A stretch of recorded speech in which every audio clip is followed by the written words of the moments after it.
तर नमस्कार मित्रांनो, जय महाराष्ट्र. परत एकदा स्वागत आहे आपल्या ब्लॉगमध्ये.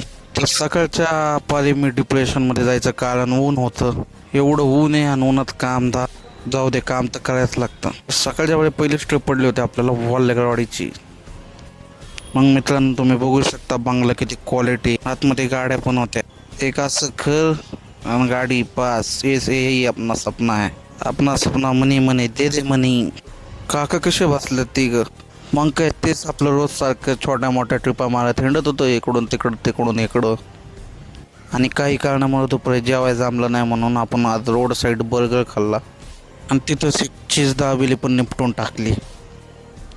आणि आणि बर्गर खाताना तिथं एक रिक्षामध्ये मी बसलो होतो, सॉरी माझ्याच रिक्षात बसलो होतो. एक बाई साईडला गाडी लावली आणि मला म्हणते, काका इथं लावलं तर चालन का? भलं स्वतःचं नाव आजोबासारखं दिसतोय, पण 22 वर्षाच्या मुलाला काका म्हणायचं ह्यांना. वो अलग ही लेवल का बंदा. भाई नीट बघून तर भावला, 22 वर्षाचं गोंडच बार आहे मी राव. चला आजसाठी एवढंच, भेटूया उद्या.